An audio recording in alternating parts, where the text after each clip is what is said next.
نبدأ أخبار اليوم كالعادة من كرة القدم، ومن القرار الغريب الذي صدر عن النادي البنزرتي بعد نهاية مواجهة الجولة الرابعة إياب بين الفريقين، حيث تقدمت هيئة النادي البنزرتي باحتراز رسمي ضد مشاركة اللاعب المنتدب حديثاً للنادي الإفريقي أيمن الحرزي.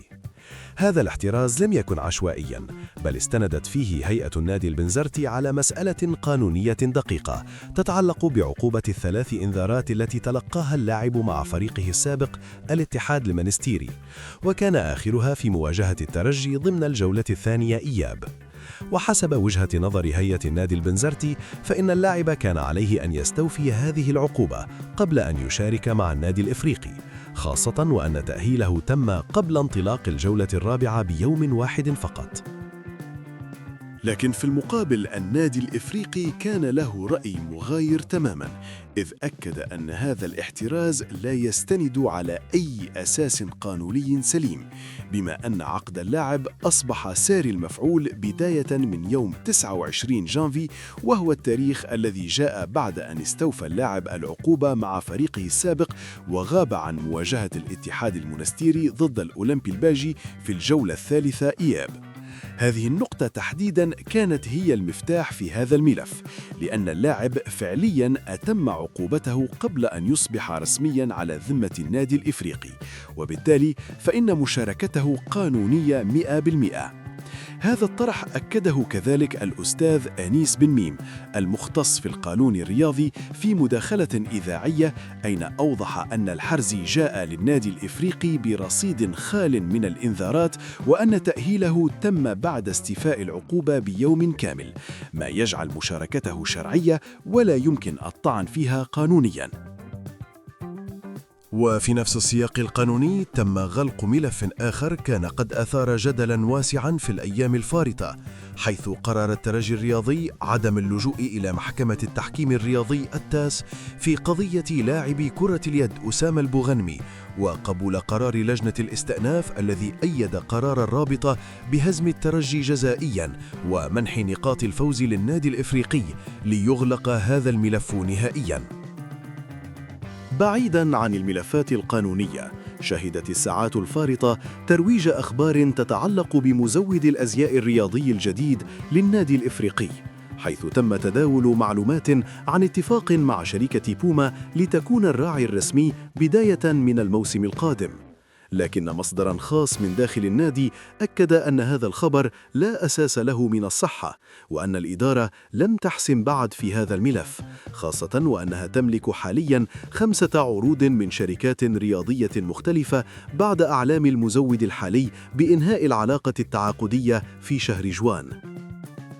رياضياً، تم تأهيل اللاعب البوركيني ألان كانتي رسمياً ليصبح كل المنتدبين الجدد على ذمة المدرب فوزي البنزرتي في قادم الجولات.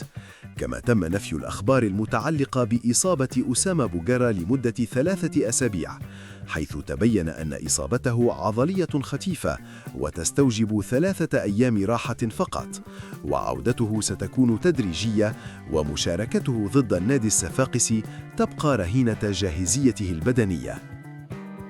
الحصة التدريبية اليوم دارت في الحديقة ألف تحت إشراف فوزي البنزرتي، وشهدت دعوة الثنائي الشاب فادي الطياشي وريان الزوابي للتدرب مع الأكابر، كما عاد فهد المسماري للتدريبات بشكل عادي.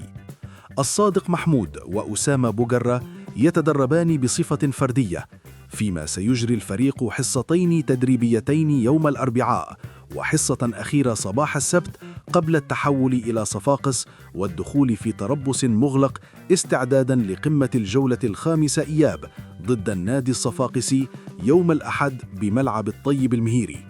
وفي إطار دعم الشبان، تعاقد النادي الإفريقي مع التوأم ياسين ويوسف بن عامر القادمين من مستقبل سليمان. نمر الآن إلى كرة السلة، حيث عاد الفريق اليوم إلى تونس متوجاً بلقب دورة دبي الدولية بعد الفوز في النهائي على المنتخب الإماراتي بنتيجة 93-77. الفريق قدم مستوى كبير جداً طوال الدورة، وأكد أنه جاهز للمواعيد القادمة، خاصة وأن البطولة شهدت تتويج المدرب أنطونيو بيريز بجائزة أفضل مدرب، وأسامة المرناوي كأفضل هداف، وعمر عبادة كأفضل لاعب في الدورة، وجمال هاجنز كأفضل لاعب ارتكاز. هذا التتويج لا يثبت فقط قيمة الفريق، بل يوجه رسالة واضحة بأن النادي الإفريقي هذا الموسم يطمح لكل الألقاب الممكنة محلياً وقارياً. هكذا كانت أخبار اليوم في بيت النادي الإفريقي، بين ملفات قانونية ساخنة، تحضيرات جدية لقمة صفاقس، وتتويج دولي مشرف في كرة السلة يؤكد أن روح الانتصار حاضرة في كل الفروع. الإفريقي اليوم يعيش فترة استقرار فني وإداري واضحة، ويدخل منعرج البطولة بثقة كبيرة ومعنويات مرتفعة، في انتظار التأكيد فوق الميدان في قادم الجولات. إلى أن نلتقي في جولة إخبارية قادمة، دمتم بألف خير.